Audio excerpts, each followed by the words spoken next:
notification you're pretty weird. Now I'm not. No. Okay. Okay, and I'm also one copy of Elemental Hero Wildheart. Now Wildheart is very interesting in this particular build. Wildheart serves multiple roles. His first role, actually, his first role is to get Diane. Of course, you drop him with Blaze Man, or you call him. Usually, you want to drop him with Blaze Man, though. I just feel like more comfortable with Blaze Man. Wildheart is also unaffected by trap, so maybe you could drop him when your opponent has a lot of back row and attack, and then your opponent won't be able to do anything and just get slapped for your 1500. Now, getting slapped for that much damage is a pretty hard slap, especially if they're on low HP. This could actually win you a game if you're playing, by draw, set. Like, sometimes, it happens when your opponent isn't very skilled and you're not very skilled, or you just get very dead draws because it's late in the game and you guys were both really good in that game. So, yeah, so that rounds it up for the hero engine of the deck. I know usually you don't see these two particular monsters in play, but I like to use them just because they're very interesting monsters to use in heroes, and they give you access to all sorts of different combos and plays. I'm just one of that type of guy who likes those combos. So next, that wraps it up for my heroes, and now we have two more monsters. We have the Summoner Monk. I do not have Goblinberg because ever since Rhoda was limited, I just feel like there's no point in running Goblinberg anymore. Summoner Monk is still very good to get off tons of combos, but if he gets Veilered or Fiendish Chained, chances are it's going to be kind of hard to recover from that, sadly. But still, nonetheless, Summoner Monk is very good. Also going into Summoner Monk, and then Shadow Mist into Dark Law into Xyz's play, you possibly could have just gotten game right there. Alright, so that rounds it up for my monster engine. Kind of interesting, kind of standard. I guess you could say, the Voltic and the Wildheart are not standard. I know. I'm still thinking about maybe I'll take a Wildheart. I kind of want to keep Voltic. Maybe I'll take Wildheart and Diane out, and then just add another Voltic because I really like Koga, and I might actually add Shining in place of Diane. You never know. I am running 2 Miracle Fusion and a Poly, so I could. So now for my spell lineup. I'm running 1 copy of Reinforcement of the Army. Of course, because it was limited, I can't run 3. I totally would run 3 if it was not limited. I understand this card is absolutely essential. Or it was, but now it's kind of just a side card. I run it. Keep an eye on Bella. She's sleeping, but I have to go get propane from CVS. So. Because that wants to take it back. Please. Yeah, sure. If we hear her crying. Okay. Can you set the baby monitor? Where is it? Alright, so now I'm running Road is just good for searching out any level 4. Now I'm running 2 copies of Mass Charge. Now some people don't like to run this at all, but what I found good about Mass Charge is that it basically gives you an immediate +1. And it recycles a Change Cloak Spell and a hero monster. If you're in a top situation, this top deck can mean you game. You can go into Anki or Acid or anything that could just help you win the game. Anki, you can, I'll explain that when I get to my extra deck monsters. Now, next I'm running 3 copies of a Hero Lives. Now, a Hero Lives is really good. I mean, I guess starting off first turn, paying half of your life points, getting yourself down to 4,000 is kind of tough and rough, but I feel like this card's essential to be at 3. I mean, ever since Rhoda was limited, the search power in Heroes is still really good and it's still really consistent of a deck. But I just feel like Hero Lives, like late game, you top deck it, you're at like 1,000 life points, your opponent's winning, and you just pay to 500 basically. Shadow Mist, and if you still have a Change Quick Play spell, then you get that. It's so good. It's absolutely phenomenal. Now I'm playing 1, 2, 3 copies of Emergency Call. No, E-Call, as a lot of people like to call it. E-Call is very good. And ever since Rhoda was limited, again, essential. I mean, Rhoda was at 3, and then a lot of people ran 1 E-Call, but now I'm running triple E-Call because Rhoda was limited. That just search out any elemental hero. So, essential to this deck. If I weren't running any, this deck would be super inconsistent. I mean, I could make it work with Foolish Burial and stuff like that, but nah. Prefer not to. Now, 3 copies of Mask Change. Now, Mask Change is probably your best card in the deck, to be honest. You know, get out Dark Law, get out Acid, get out Koga. Yes, I use Koga. I'll explain my reasoning for that. Get out Diane, which I might be taking out. I don't know. Wild Heart is okay, but I never really see any use for him. Maybe back like a year ago, this format was... So, back to what I was saying. Alright, so Mask Change can get out Enki, Darklaw, Koga, Diane, Acid. Again, I'm thinking about taking out Diana Wildheart. I just don't see any use for them in today's format, really. I mean, sure, I don't know. They're just not fast enough.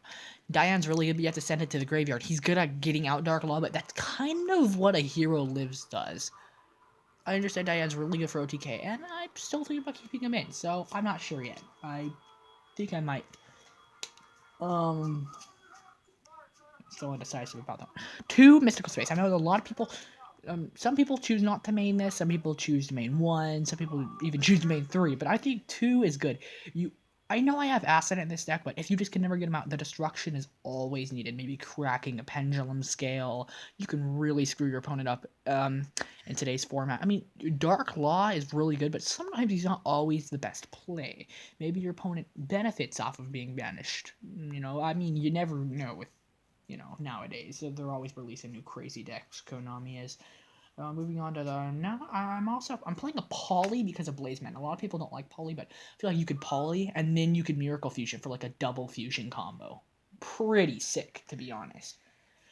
Yeah, so, of course, speaking of Miracle Fusion, I'm running 2 copies of Miracle Fusion. Now, I know Banishing is weird, but because I main deck a Voltic, I feel like it's just infinitely better. Clear Path or Voltic. Voltic can make some work out of kids.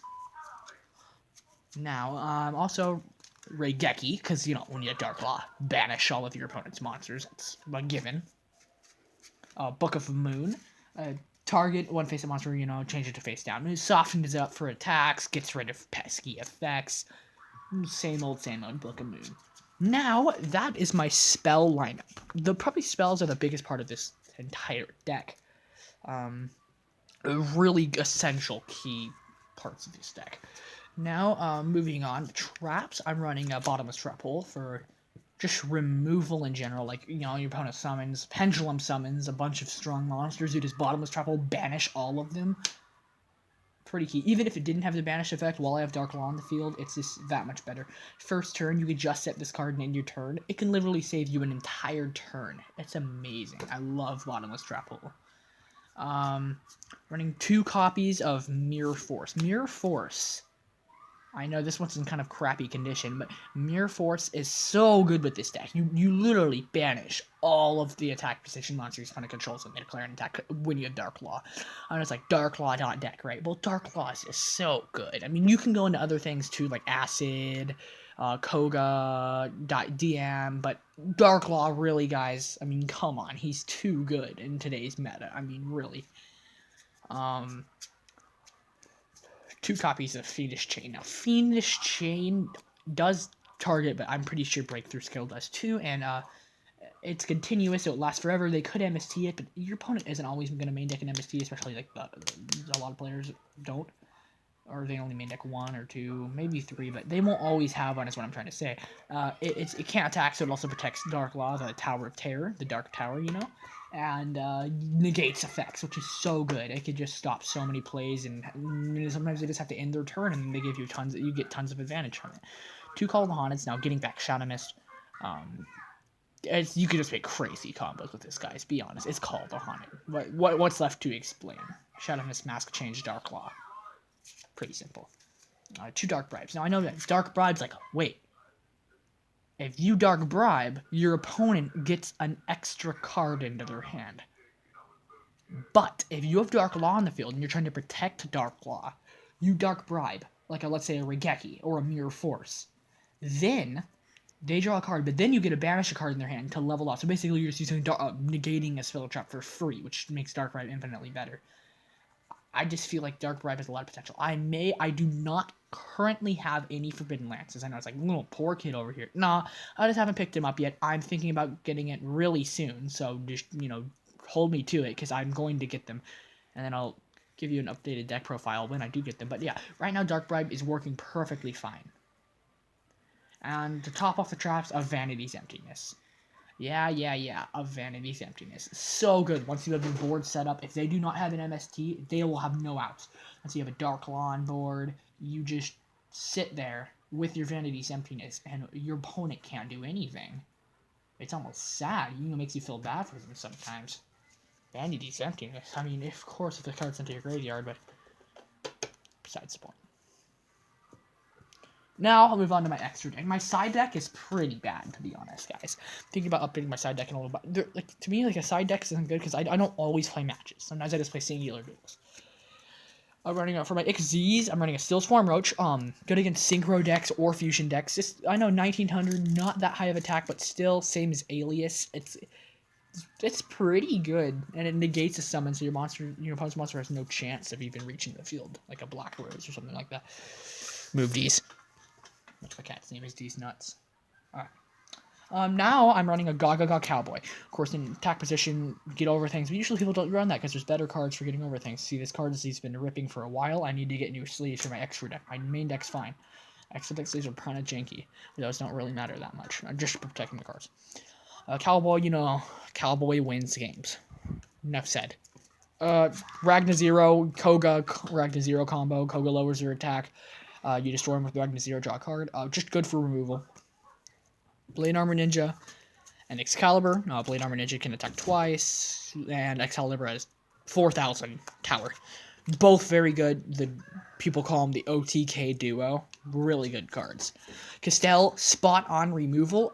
When there are cards that so my opponent earlier today he used a Beals playing Yang Zings, and he buffed him up to where he couldn't be destroyed by battle or be destroyed by card effects because Beals normal, and he could not he was unaffected by traps, and so it was really difficult for me to get around him because I couldn't ab-zero him, which is my usual out to things like that, and I couldn't ab-zero him, so I was kind of panicking a little bit. Then I was like, wait, I have a Castell, and I almost want to bump him up to 2 because Castell is so good. So I was like, he better not breakthrough skill it, and wind up, he did not have a breakthrough skill. He had one of those Yang Zing traps. I kind of forget it. Sorry, guys. Excuse me, but I forget it. So yeah, Castell, very good. And then Abyss Dweller. If you don't have a Dark Law, Abyss Dweller is your next best option. It's just Abyss Dweller, and you can buff him up if you use Bubble Man, which you usually will. Contrast Hero Chaos to start off my heroes. A lot of people do not use him, and I understand he's not the best, but 3,000 beater late game with Miracle Fusion, when Dark Law and another mass hero in the graveyard is so good, can make you come back. Target,